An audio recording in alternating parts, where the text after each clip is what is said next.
안녕하세요. 뻔뻔한 복덕방입니다. 오늘은 수색 증산을 건너 둔촌주공으로, 둔촌주공에서 한남 뉴타운으로 라는 제목으로 말씀 전하겠습니다.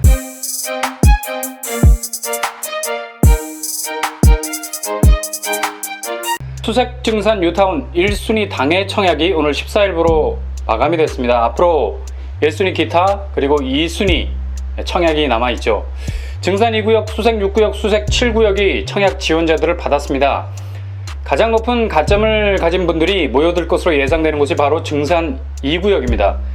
DMC역과 초근접해 있는 입지로 많은 청약자들의 관심을 한몸에 받고 있는 수색의 슈퍼히어로라고 해도 과언이 아니죠.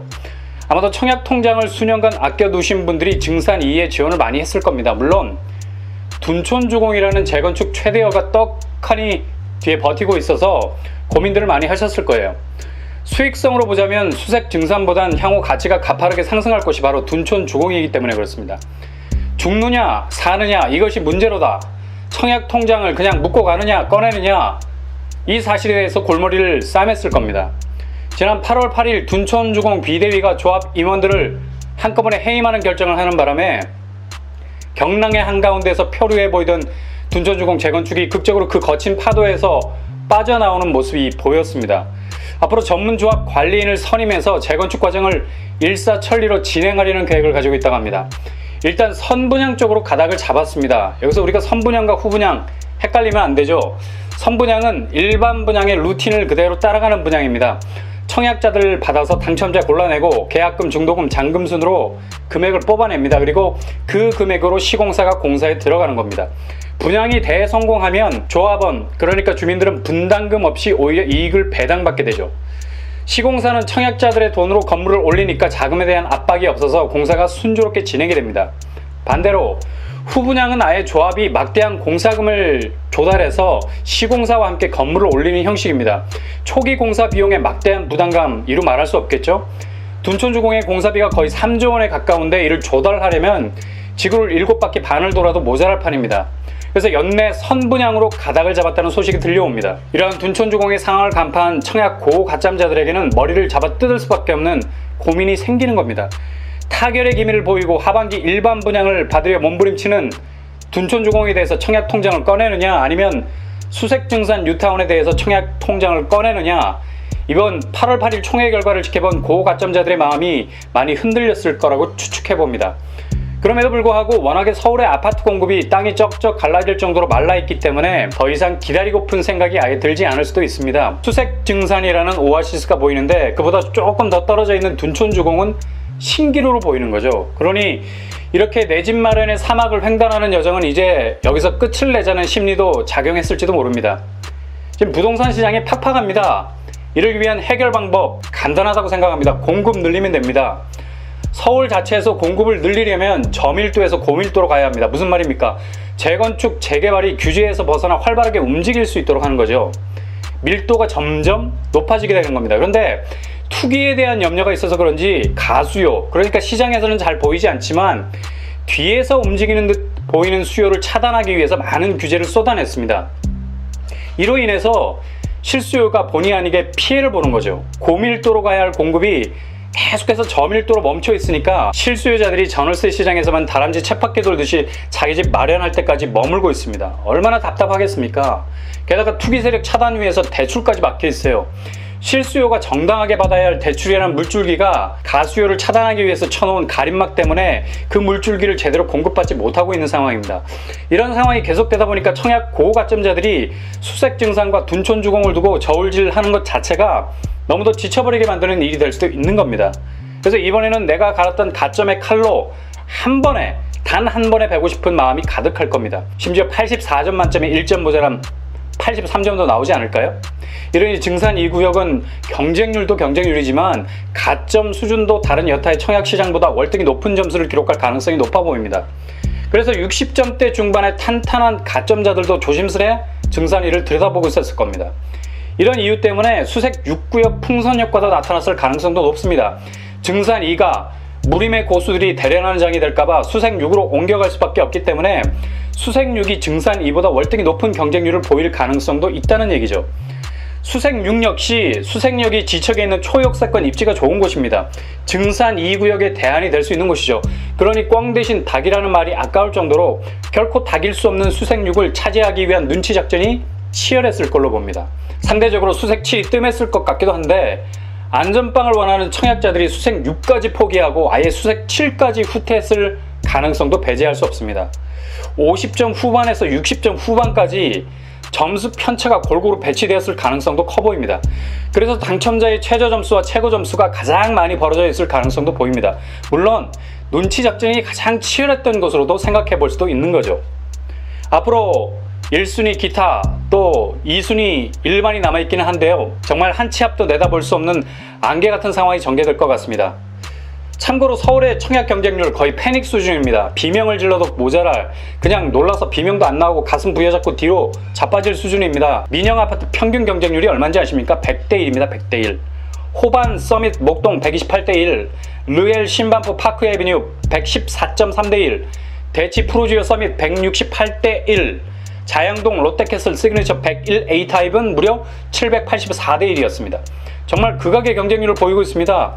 그러니 공급에 대한 확실한 물량을 실소유를 원하는 분들에게 과감하게 풀어놓아야 됩니다. 뿐만 아니라 대출 규제도 실소유를 원하시는 분들에게 파격적으로 제공해야 될 것 같습니다. 투기 세력이라는 가수요는 지금의 시스템으로 얼마든 잡아낼 수 있지 않습니까? 괜히 가수요 때문에 실수요가 피해를 봐서는 안 된다고 생각합니다. 이래야만 패닉 상태에 있는 30대, 40대가 내 집 마련을 위해 차곡차곡 밟아왔던 계단에서 미끄러져서 봉변을 당하는 실족을 면할 수 있다는 얘기죠.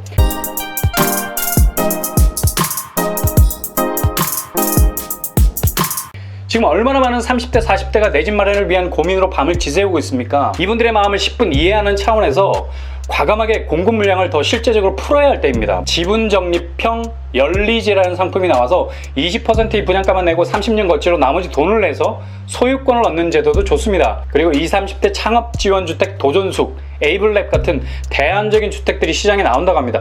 이런 방법들도 좋긴 한데 실질적으로 일반 분양분을 과감하게 확대해서 소규모 대안주택이 아닌 대규모 일반주택으로 그 혜택을 누릴 수 있도록 물줄기를 터줘야 되지 않을까요? 둔촌주공이 약 5천 가구를 일반 분양하지 않습니까? 많은 청약자들이 그래도 둔촌주공에 주목하고 있는 이유는 물량 때문입니다. 지금 분양가 때문에 여전히 불씨는 남아있지만 이렇게 막대한 일반 분양 물량이 서울의 중심에서 불꽃놀이처럼 펑펑 그 많은 물량을 터트릴 수 있는 계기가 있어야 됩니다. 서울의 분양가가 평균 1,600만원 이상이라고 합니다. 지난해 1,592만원이었는데 올 6월까지 3년간 29% 정도 올랐다고 그래요. 이런 서울의 매매가가 엄청나게 오르고 있기 때문입니다.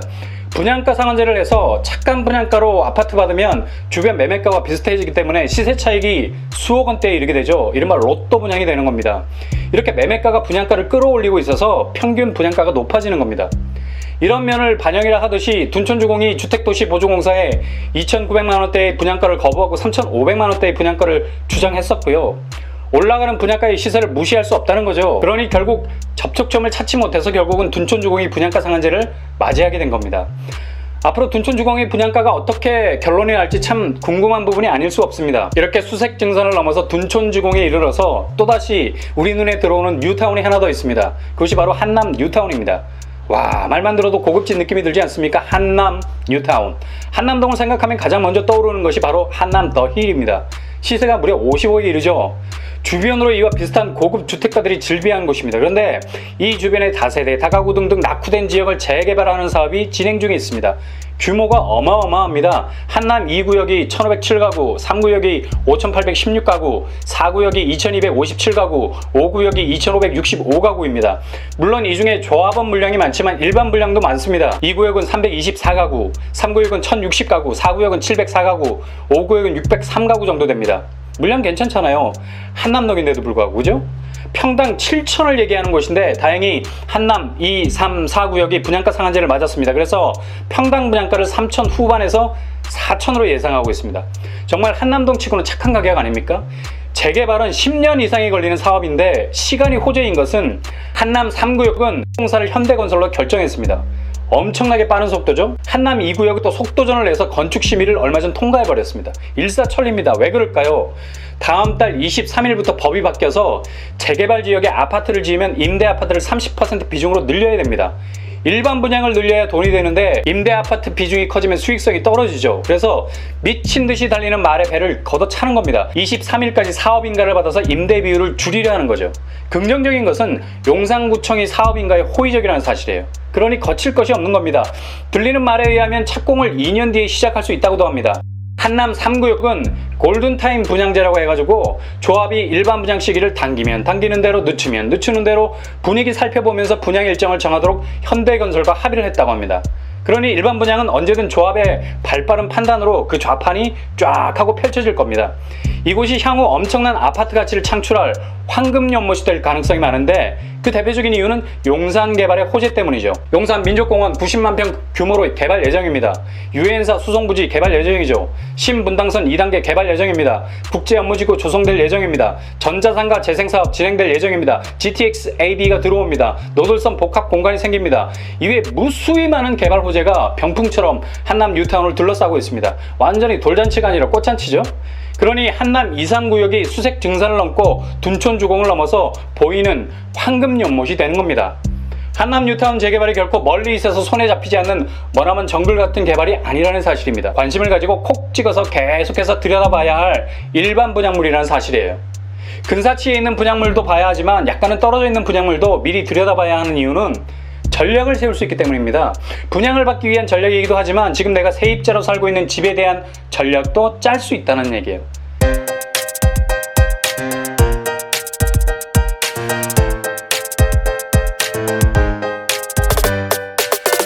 짧게 치고 나갈지 아니면 길게 누르고 있어야 할지 판단이 서는 겁니다. 지금 임대차 3법 통과되고 나서 전세 매물이 많이 사라지고 있습니다. 주로 월세나 반전세로 변하고 있죠. 전가라는 말이 있는데 임대인이 물어야 할 세금을 세입자가 물리도록 비용을 전가한다 해서 전가라는 말을 씁니다. 반전세 형태는 주로 전세 보증금 같은 보증금에 월세까지 얹어서 내는 방식이에요. 특히 청약 대기자들, 내 집 마련을 위해서 전월세 전선에 머물면서 내 집으로의 복귀를 간절히 원하는 분들이 반전세를 얻을 수밖에 없다고 합니다. 치솟는 전세가보다는 상대적으로 저렴한 반전세로 갈아타면서 청약을 바라봐야 되기 때문에 그렇습니다. 임대차 3법이 좋은 법이긴 한데 아쉬운 부분이 바로 이겁니다. 세입자가 한 발 정도는 편하게 내디딜 곳이 있어야 되는데 그곳이 지금 빈판이 되어버렸습니다. 그러니 디디자니 미끄러질 것 같고 안 하자니 자빠질 것 같고 미끄러지거나 자빠지거나 머리가 깨지는 건 공통적인 거 아닙니까? 세입자가 더 위험에 빠질 수 있는 여지가 있다는 거죠. 그러니 빨리 이런 부작용을 막기 위한 대책이 필요한 시점입니다. 제발 서둘러 주시기 바랍니다. 수색 증산을 건너 둔촌주공에서 한남 뉴타운으로 무슨 올림픽 표 같네요. 아무튼 다양한 공급 물량에 촉을 세우시고 그 물량이 표적으로 걸릴 때마다 여러분의 청약 통장이라는 활을 들어서 그 표적을 향해서 화살을 쏘시기 바랍니다. 호랑이를 잡기 위해서는 일단 화살을 날려야 합니다. 숨어 있기만 한다면 어느새 그 호랑이가 다가와서 여러분을 노릴 수도 있습니다. 표적이 보이면 무조건 용기를 내서 도전하실 수 있길 바랍니다. 여러분의 청약 성공리라는 깃발이 꽂히는 그날까지 뻔뻔한 복덕방이 함께 하겠습니다. 이상으로 뻔뻔한 복덕방을